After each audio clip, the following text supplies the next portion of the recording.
इस ग्रंथ में प्राधान्य भक्त तत्व का है। इसलिए भक्त तत्व के अनंतर कहे गए जो तीन तत्व हैं उनका भी अंतर्भाव भक्त तत्व में हो जाता है। भक्ति कहां रहेगी? घटपट आदि की तरह भक्ति का कोई स्थूल स्वरूप है क्या? सात्वस्मिन् परम प्रेम रूपा। और वह प्रेम किसमें होगा? किसी प्रेमी के अंतःकरण में होगा, है? प्रेम के पात्र में होगा प्रेम। तो भक्ति का अंतर्भाव भक्त में हो जाएगा।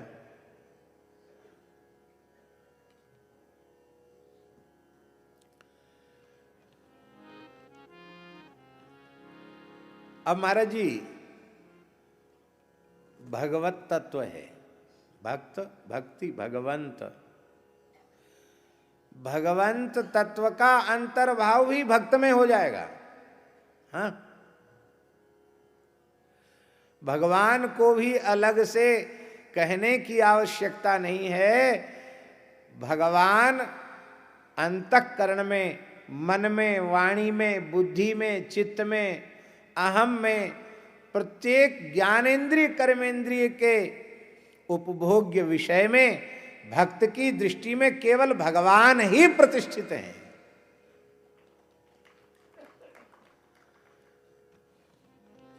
प्रतिष्ठित तो भगवत तत्व सभी में है।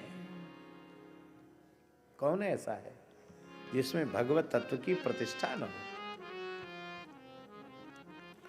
नहीं तो समोहम सर्वभूतेषु न मे द्वेषेस्तु न प्रियः, बात झूठी हो जाएगी। पर भक्त तत्व को विशेष रूप में क्यों कहा जा रहा है? इसलिए कहा जा रहा है श्री कबीरदास जी के शब्दों में, सब घट मेरा साइया खाली घट नहीं कोई, बलिहारी वासंत की जेहि घट पर घट हो।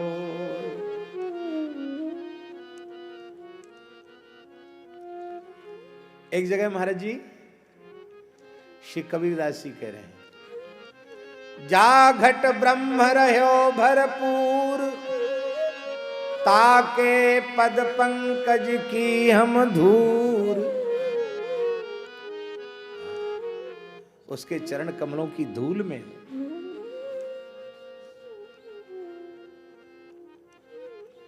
और दोहावली में गोस्वामी जी कह रहे हैं, अंतर्यामी गर्भगत संत सुंदरी माई, बलिहारी वासंत की। अंतर्यामी गर्भगत संत सुंदरी माई, तुलसी पूजे संत के दो पूजे जाए। गर्भिणी के गर्भगत जीव को तुष्ट पुष्ट करना हो तो उसका प्रकार क्या है? गर्भिणी को सात्विक रस्य स्निग्ध पौष्टिक आहार आप प्रेम पूर्वक प्रदान करें तो उसका गर्भगत जीव हृष्ट पुष्ट संतुष्ट हो जाएगा। ऐसे ही संत की सेवा करने से उसके हृदय में विराजने वाले ठाकुर जी अपने आप पुष्ट हो जाते। महाराज जी पुराण में एक बड़ी विलक्षण बात आई। बृहन्नारदीय में लक्ष्मी जी पूछती हैं कि आप खाते हो कि नहीं, आप कुछ खाते वाते हो कि नहीं, मंदिरों में बड़ा बड़ा भोग लगता है, आपको खाते हो कि नहीं? तो महाराज जी वहां मूल में लिखा है, चक्षुषा गृह्णामि पद्मजे नैवेद्यम पुरतो न्यस्तम। नैवेद्य जो मेरे सामने पधराया जाता है उसको मैं अपने नेत्रों से ग्रहण कर लेता हूं। माने मैंने देख लिया तो वह प्रसाद हो गया। चक्षुषा गृह्णामि, नेत्रों से ग्रहण कर लेता हूं। गृहिणी तो सब कुछ पूछ सकती है। लक्ष्मी जी ने कहा खाते हो ही नहीं क्या? बोले नहीं, नहीं खाते हैं।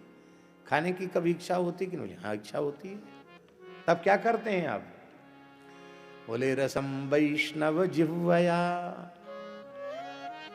जब मुझे आस्वादन की इच्छा होती है तो किसी ब्राह्मण की जिह्वा पर, किसी हरिभक्त की जिह्वा पर, किसी संत की जिह्वा पर बैठकर मैं आस्वादन भी करता हूं, खाता भी हूं। इसलिए न ब्राह्मण स्तुलये भूतमन्यत, भगवत वाक्य है, न ब्राह्मण स्तुलये भूतमन्यत पश्यामि विप्राक्यमिता परन्तु यस्मिन् रविः प्रभुतः श्रद्धया मस्नामि कामं न तथाग्निहोत्रे।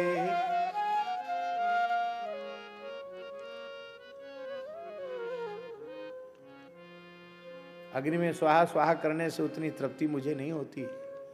ब्राह्मणों की मुख रूपी अग्नि, संतों की मुख रूपी अग्नि में आहुति देने से मुझे अधिक तृप्ति होती है।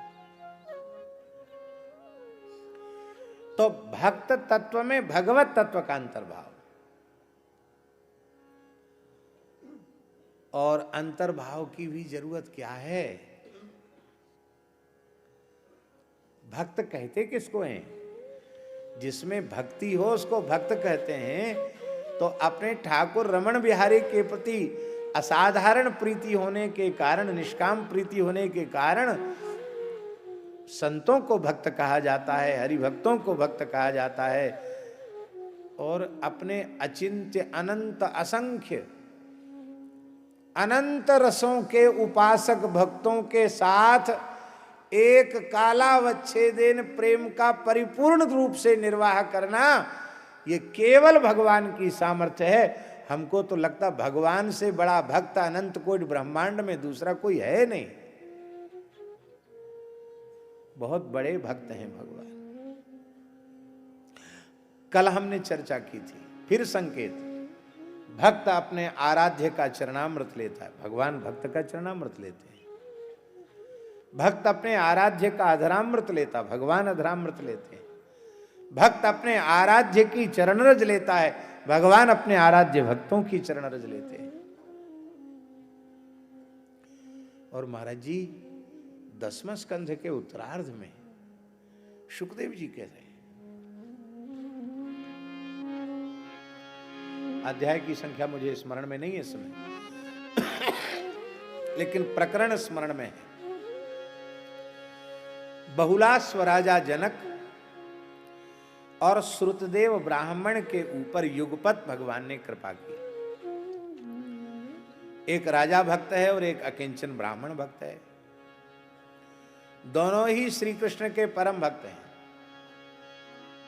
और दोनों का चित्त व्याकुल है कृष्ण दर्शन के लिए। पर भागवत धर्मानुष्ठान में इतने निमग्न हैं कि सोचते आज की अष्टयाम में तो पूरा समय चला गया, अब कल सवेरे होते ही द्वारिका जाएंगे। अब फिर सवेरे से फिर यहाँ छुट्टी थोड़ी है। पूज्य बक्सर वाले मामा जी कहते थे भागवत धर्म क्या है? वो कहते थे अरी बहुरिया सांस लो, चरखा छोड़ जात लो। किसी सास ने बहू से कहा, बहुत काम कराती थी, किसी न किसी काम में लगा के रखती थी, बोले बहू रानी थोड़ी सांस तो लो। बहू की आत्मा ठंडी हुई कि अब कुछ बढ़िया करेगी, तान दुपट्टा सो जाओ। बोली चरखा चलाते चलाते बहुत देर हो गई, अब थोड़ा चक्की पीस लो। इसमें छुट्टी नहीं है, अवकाश नहीं है।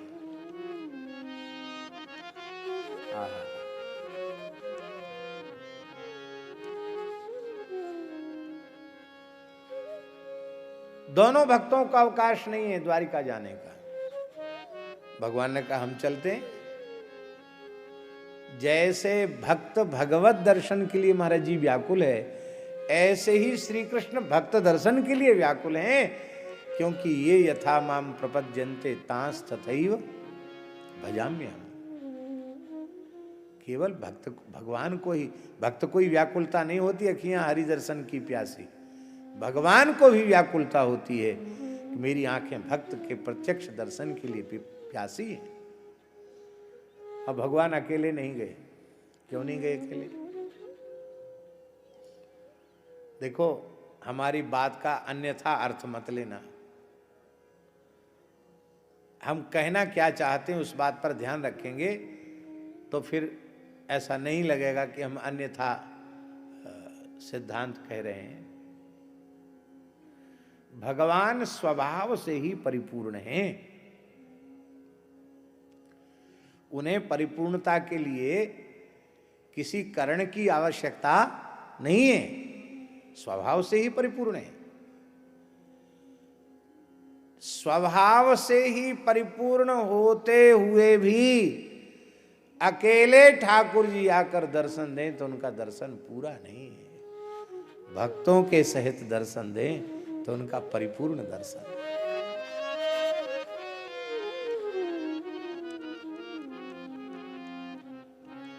थोड़ी गहराई में जाओ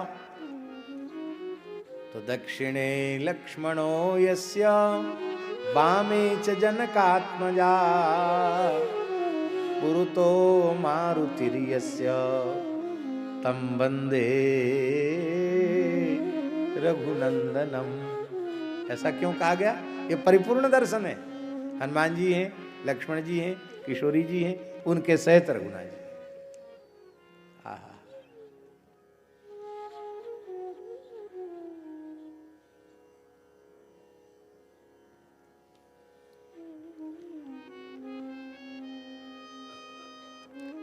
हमारे वृंदावन में महाराज जी निम्बार्क परंपरा के एक महान सिद्ध संत थे, श्री नागाजी महाराज, चतुर्भुजदास जी महाराज। नागाजी की कदम खंडी है, 84 की परिक्रमा में आती, जहां हिंस के झाड़ में नागाजी की जटा उलझ गई थी। भक्तमाल में नाभाजी ने उनका स्मरण किया है। महाराज जी 84 कोस की परिक्रमा नित्य करते थे वो, एक परिक्रमा रोज।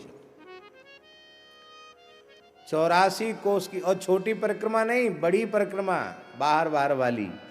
और उसके भीतर जा जा के दर्शन भी करना।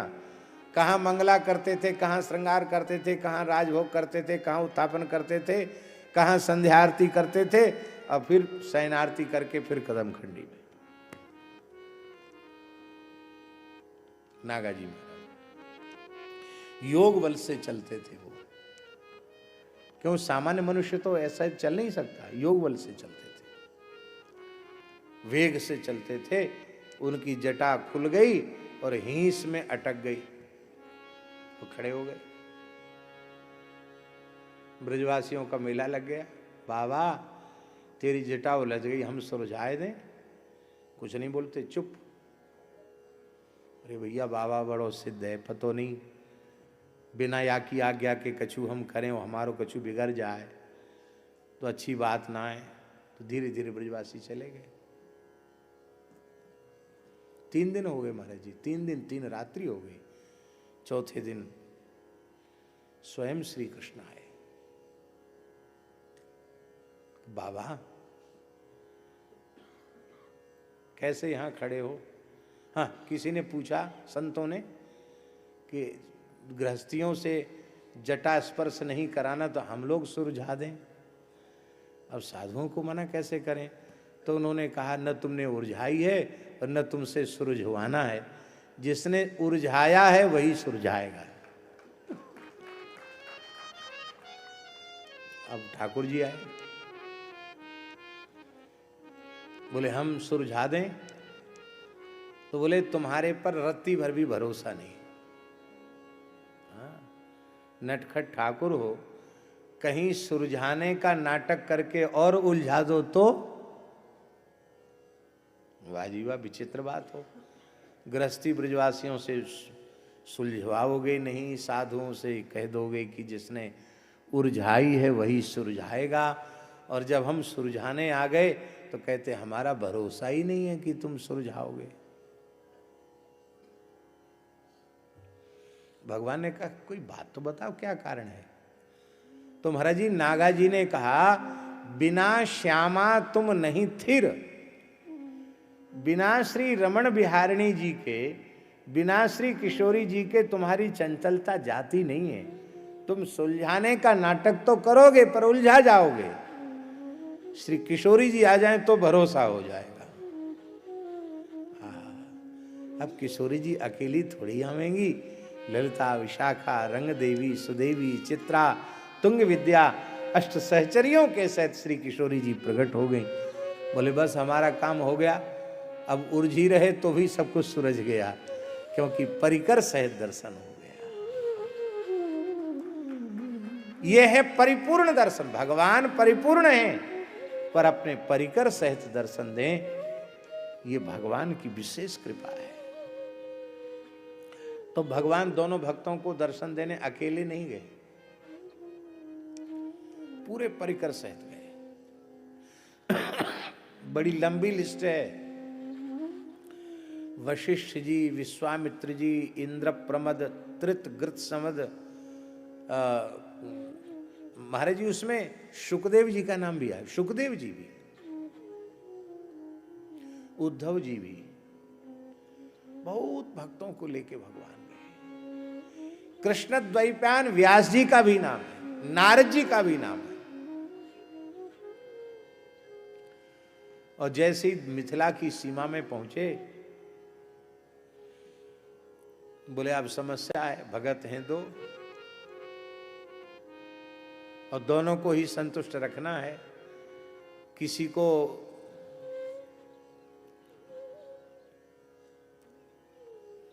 रुष्ट नहीं करना है। बोले प्रभु क्या आज्ञा है। बोले एक साथ दोनों को दर्शन दो हो जा। दो व्यास जी हो गए, दो सुखदेव जी हो गए, दो वशिष्ठ जी हो गए, दो परशुराम जी हो गए, जितने महात्मा थे सब दो हो गए।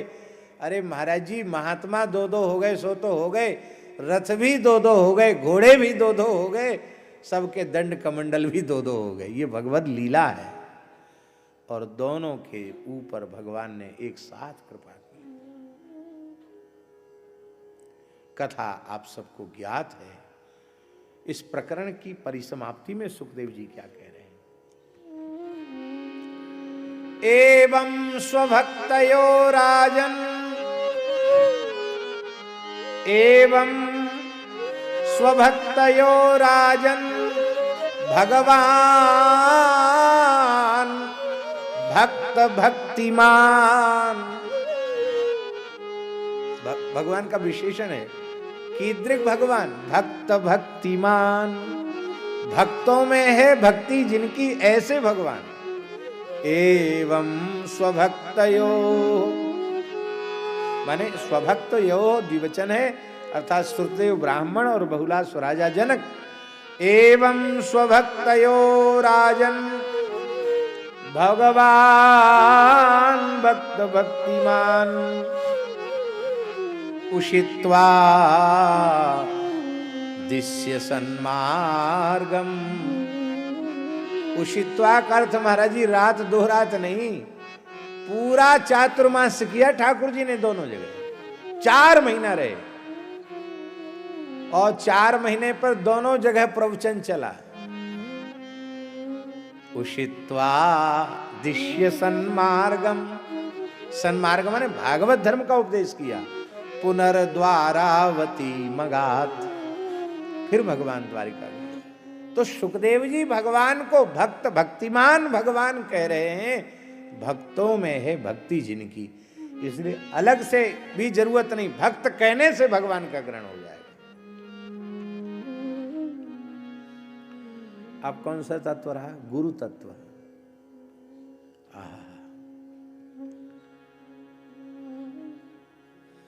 अभक्त गुरु होगा, विमुख गुरु होगा।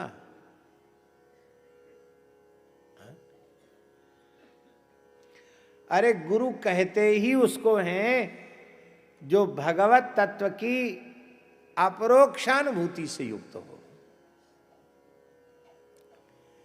और दूसरे शब्दों में कहें तो ब्रह्म तत्व का विज्ञान जिसे हो, ज्ञान नहीं विज्ञान। और गुरु प्रपत्ति का प्रयोजन भी यही है, तद विज्ञानार्थम स गुरुमेवाभिगच्छेत समित पाणि श्रोत्रियम ब्रह्मनिष्ठम।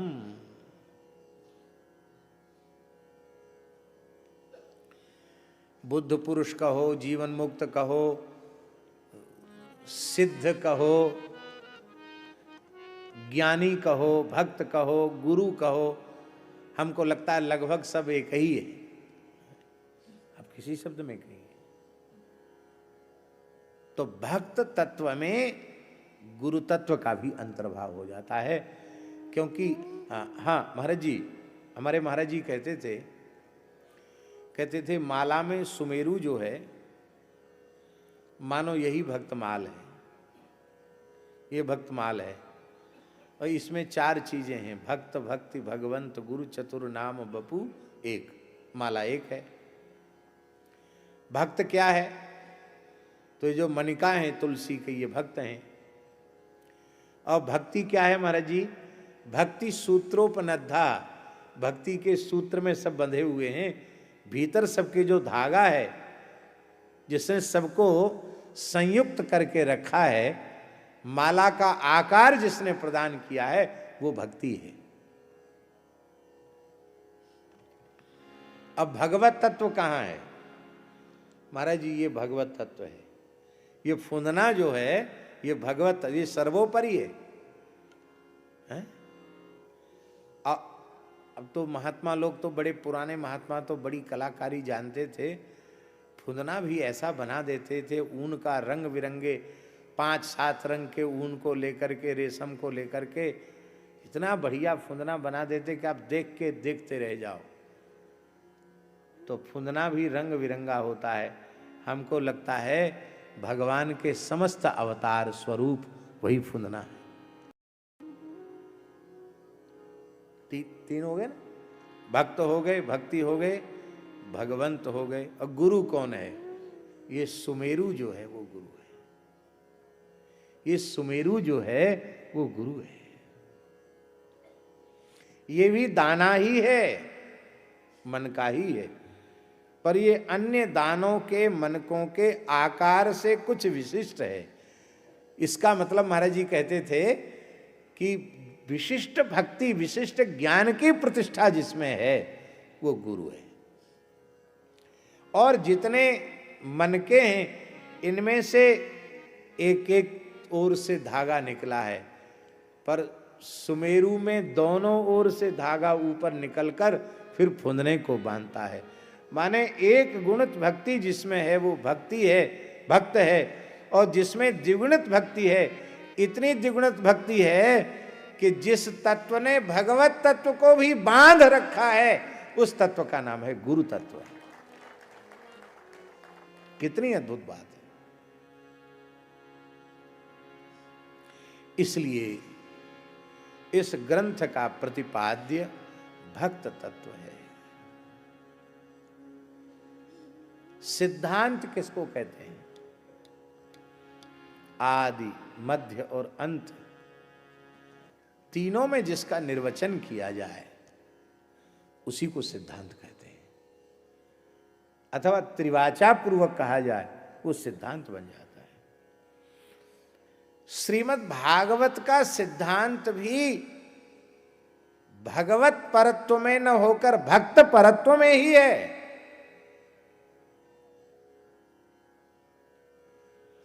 अक्रूर जी के यहां जाकर भगवान क्या कह रहे हैं? नहियम मयानि तीर्थानि न देवा मृच्छिला मया ते पुनन्त्युरुकालेन दर्शना देव साधवा। जलमय तीर्थ और तीर्थों में प्रतिष्ठित मृत पाषाण आदि के विग्रह उनका सेवन, जलमय तीर्थों का, मृत पाषाण आदि की प्रतिमाओं का दर्शन कोई साधक करे तो दीर्घ काल में पवित्र होगा, किंतु संत तो दर्शन मात्र से पवित्र कर देते हैं। लगता है ऐसा जरूर है यहां प्रथम दृष्टया कि तीर्थ की महिमा और तीर्थ में विराजमान देव प्रतिमाओं की महिमा कुछ खर्व कर दी गई है, कुछ न्यून कर दी गई है। लेकिन हमारे पूज्य गुरुदेव एक बात कहते थे कि पंडित जी इसमें न्यूनता नहीं है, इसमें ध्यान देने की बात है। न देवा मृच्छिला मया, मृच्छिला मया देवा न, मिट्टी शिला धातु ये परमात्मा नहीं, परमात्मा तो परमात्मा है। पर हम लोगों की बुद्धि ये लकड़ी के भगवान, ये पीतल के भगवान, ये पत्थर के भगवान, हम जड़ पदार्थों को भगवत विग्रह में देखते हैं, इसलिए दीर्घ काल में पवित्र होते हैं। और ब्रह्मद्रव स्वरूपा गंगा जी में भी सामान्य जल को देखते हैं, यमुना जी प्रेमद्रिवा हैं, उनमें सामान्य जल को देखते हैं, इसलिए हम दीर्घ काल में पवित्र होते हैं। पर संत की विचित्रता, विलक्षणता ये है कि महाराज जी हमने संत को नहीं देखा, कथनचित संत ने हमको देख लिया तो भी हम पवित्र हो जाए, ये विशेष बात है।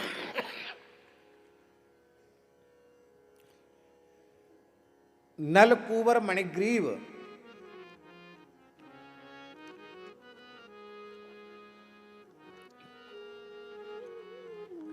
कुबेर जी के पुत्र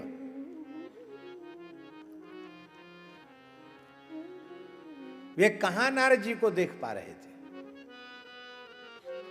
एक तो युवावस्था का मद, देवता होने का मद, धनाध्यक्ष के पुत्र होने का मद, युवावस्था का मद और प्रमदाओं का कुसंग मद, और जो पी रखा था उसका मद। वो तो ये और कह रहे थे कि ऐसे बाबा जी तो निरे डोलते हैं, ये उत्तराखंड है, अभी तो हमारी जलक क्रीड़ा से तृप्ति नहीं हुई है, कहाँ जा भाग रही हो कपड़ा पहनने के लिए।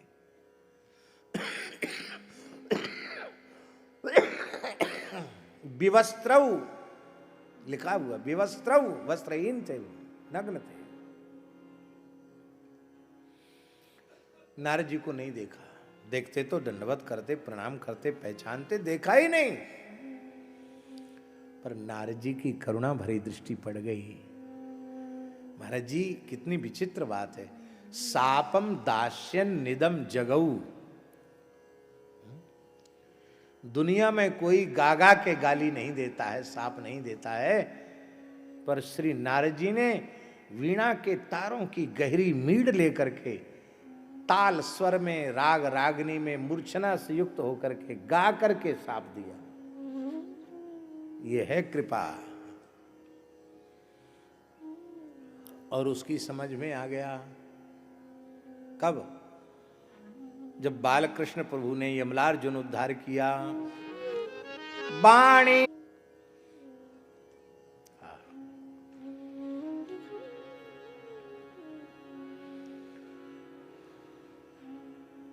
एक प्रसंग है महाराज जी, संत श्री ज्ञानेश्वर महाराज, महाराष्ट्र की धरती के महान संत श्री ज्ञानेश्वर भगवान, उनका नित्य सत्संग होता था श्री गोराई भक्त के यहां, जो कुम्हार जाति के थे, सिद्धकोटि के भक्त थे।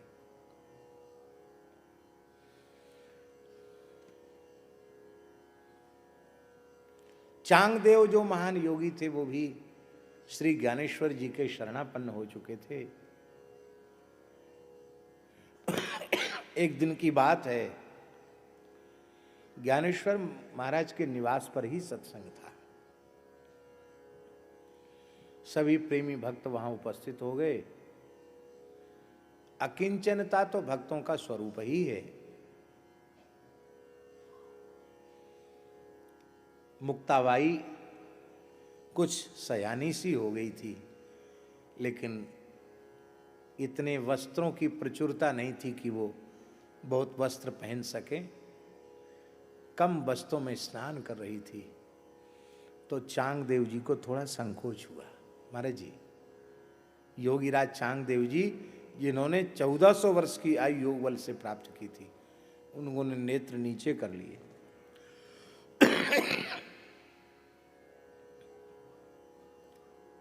मुक्ताबाई हंसी और बोली, यह 1400 वर्ष का बूढ़ा अभी भी स्त्री पुरुष के भेद का दर्शन कर रहा है। इसे सर्वत्र पंढरीनाथ की अनुभूति नहीं हो रही है। हाय हाय, बड़े दुख की बात है। इतना सुनते ही चांगदेव जी ने मुक्ताबाई के चरण पकड़ लिए। कहा, ये तो साधन से संभव नहीं है, ये कृपा से संभव है, आप कृपा करो। महाराज जी, स्वयं चांगदेव जी ने एक अभंग में इस बात को लिखा है कि जब से मुक्ता ने मेरे सिर पे हाथ रखा है तब से मुझे ब्रह्म के अतिरिक्त कुछ भासता ही नहीं।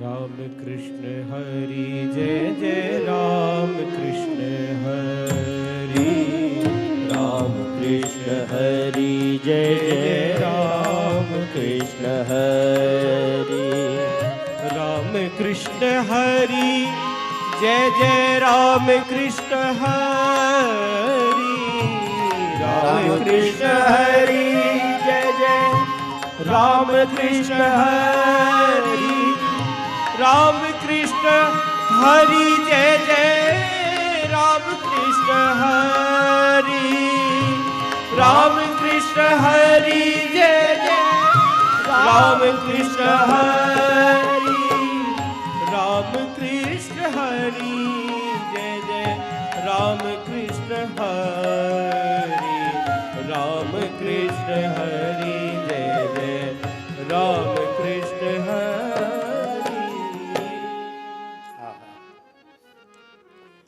लगता है यही भाव है, संतो दिशंति चक्षुंसी बहिरर्क समुत्थिता। सर्वत्र भगवान की विद्यमान, इसलिए कठिन है।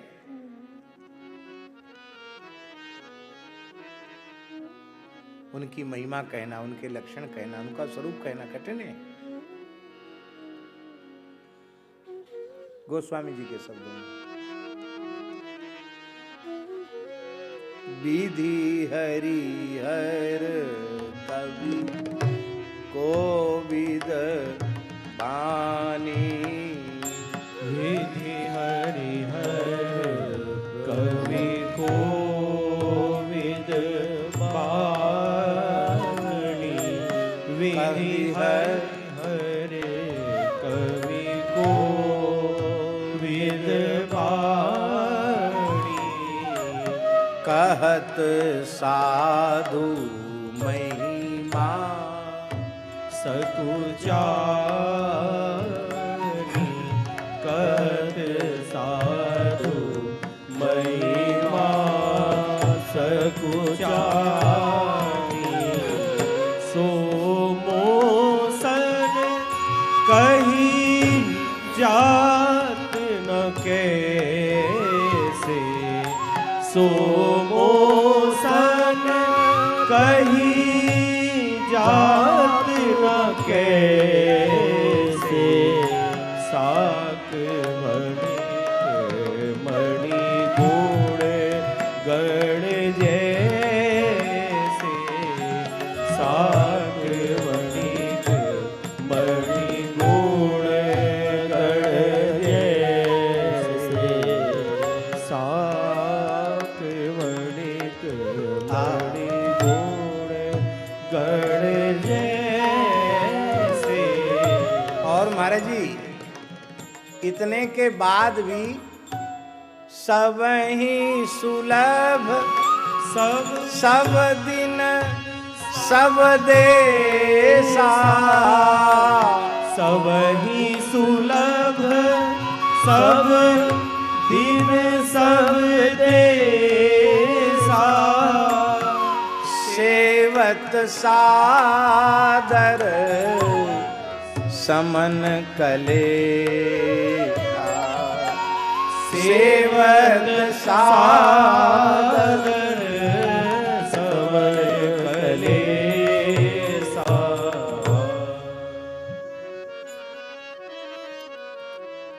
नवयोगीश्वर संवाद में तो इतनी विचित्र बात कह दी। कृतादिषु प्रजाः राजन कला विच्छन्ति संभवम।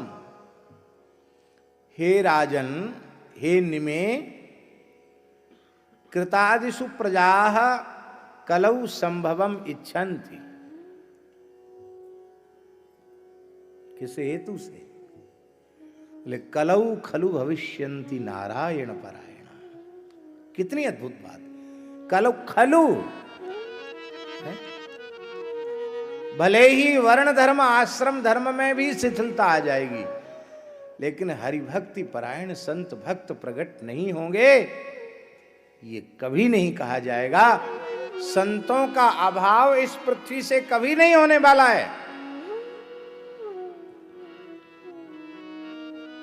समय के उलट फेर से न्यूनाधिक्य हो सकता है, घट बढ़ सकती है महाराज जी संख्या, लेकिन संत नहीं रहेंगे, ये कैसे संभव है? वह कुल तब तक रहेगा जब तक उसमें कोई ना कोई संत होगा। कुल कुल। वह गांव तब तक रहेगा जब तक उसमें कोई ना कोई संत होगा। वह जनपद तब तक रहेगा जब तक कोई ना कोई उसमें संत होगा। वह प्रांत भी तब तक रहेगा जब तक उसमें कोई ना कोई संत होगा। वह राष्ट्र भी तब तक रहेगा जब तक कोई ना कोई उसमें संत होगा। आप कहेंगे कि बाहर के देश हमको पता नहीं है, लेकिन क्या बाहर के देशों में सत्पुरुष नहीं होते हैं क्या? धर्मनिष्ठ सदाचार संपन्न सत्यवादी लोग वहां नहीं है क्या? क्षमा, दरुणा, करुणा, दया आदि दैवी गुणों से युक्त पुरुष वहां नहीं है क्या? वे किसी आकृति प्रकृति में हों, इस प्रकार के जो दिव्य गुण हैं उनसे जो युक्त हैं वे संत ही हैं। उन देशों का अस्तित्व प्रमाणित कर रहा है कि वहां कोई न कोई संत अवश्य है। इस धरती का अस्तित्व भी संतों पर टिका हुआ है। एक बात तो संतों में बहुत प्रसिद्ध है। आग लगी आकाश में, धरती पर आग लगे तो आप जल लेकर दौड़ेंगे, बुझा देंगे। आकाश में आग लगे तो क्या करेंगे? आग लगी आकाश में, झरझर गिरत अंगार। संत न होते जगत में तो जरी जातो संसार। संत न होते तो संसार जलकर खाक हो गया होता। इसलिए एक पंक्ति तुलसीदास जी की साधुओं में बहुत प्रसिद्ध है।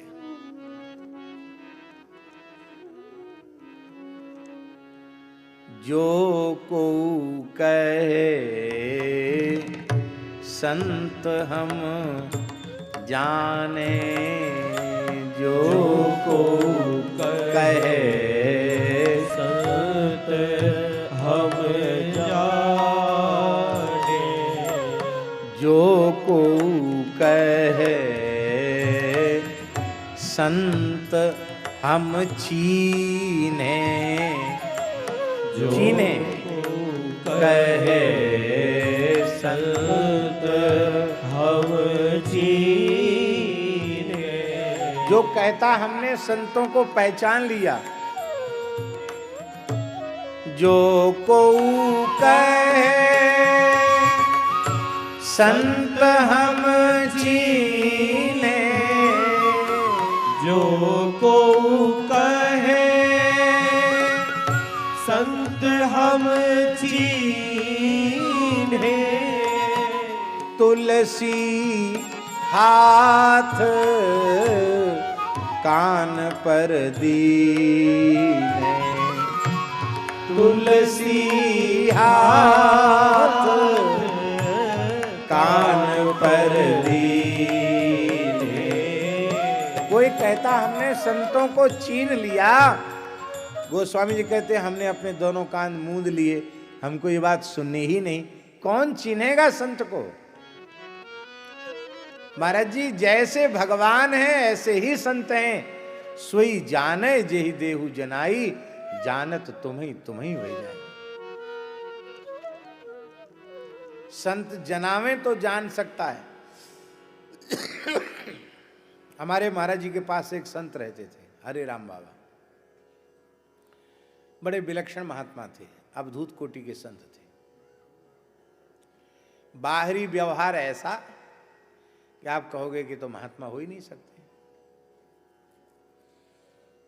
अब एक बात साधु साई छोटी सी बता दें तो आपको पता चल जाएगा कैसे महात्मा थे।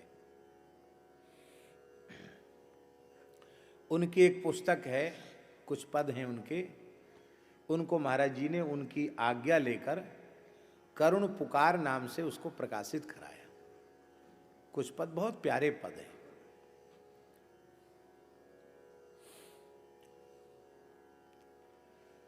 और संक्षिप्त उनका कुछ कवि का परिचय, संत का जीवन वृत्ति संक्षिप्त कुछ दिया। प्रेमी महात्मा है।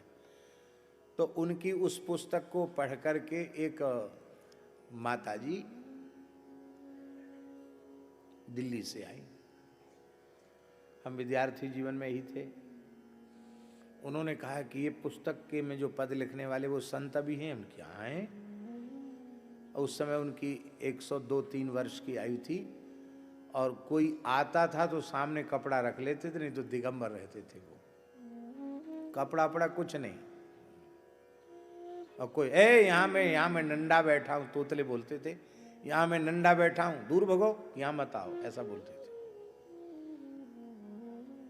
तो उस माई को हम बड़ी श्रद्धा जगा के ले गए। एक पैकेट सेव लेके गई, 50 रुपए लेके गई। ये शायद सन 1991 की बात होगी।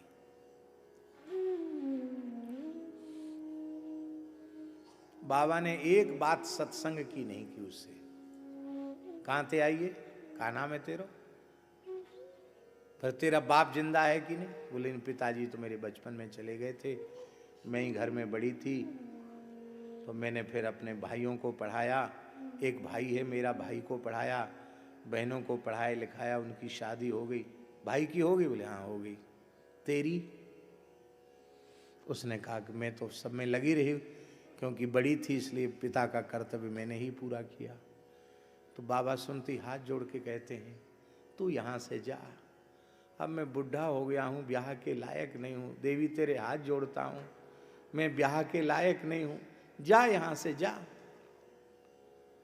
वो नाराज हो गई। बोले आप इतने बुजुर्ग संत होकर कैसी बात करते हैं, आप संत हैं? तो बाबा बोले तुझे किसने धोखे में डाल दिया कि मैं संत हूं? मैं साधु नहीं हूं, गुंडा हूं, गुंडा। तोतले बोलते थे, बोले डुंडा हूं, डुंडा, डुंडा हूं। ले जा किसी अच्छे साधु की सेवा में लगाना। फल भी वापस कर दिए, 50 रुपया उसने चढ़ाए थे वो भी वापस कर दिए। ले जा। वो लेके गई भी। हमने कि बाबा हम लोग तो मिठाई और फल के लिए तरस जाते हैं, जैसे तैसे के भक्तानी को चिता के ले आए।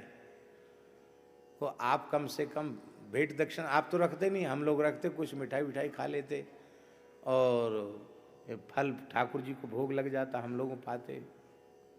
आपने ऐसा क्यों किया? तो बाबा के शब्द थे कि बच्चा हमने एक बार में ही फांस काट दी, अब दोबारा नहीं आएगी। क्यों? बोले काले मूड की माया से भगवान बचावे। तो हमने कि बाबा आप तो वृद्ध हैं। बच्चा मैं वृद्ध हूं, पर यहां रहने वाले सब वृद्ध नहीं हैं। विरक्त संतों को अपनी आदर्श रहनी का त्याग नहीं करना चाहिए। मेरे गुरु महाराज के बारे में लोग कहेंगे, बताओ उनका चेला बुढ़ापे में औरतों को इकट्ठा करके बैठा है, मैं अपने गुरु गोविंद को ले जाऊंगा? फल मिठाई खाना है ना, आ जाएगी तो खा लेना, पर ये आशा मत करो। हम मुंह लगे थे, हमने कि बाबा मान लो वह द्वारा आ गई तो अब की बार गाली दूंगा। हमने कहा तीसरी बार आ गई तो डंडा लगाऊंगा। तो हमने कि मान लो बाबा वो इतनी श्रद्धा लेके आ गई कि डंडा खा के भी नहीं गई, तब आप क्या करोगे? तब आशीर्वाद दोगे कि नहीं? इतना सुनते ही रोने लग गए। बोले यदि संत के प्रति ऐसी श्रद्धा लेकर आएगी तो श्री कृष्ण का प्रत्यक्ष दर्शन कैसे होता है, ये विधि में उसे बताऊंगा।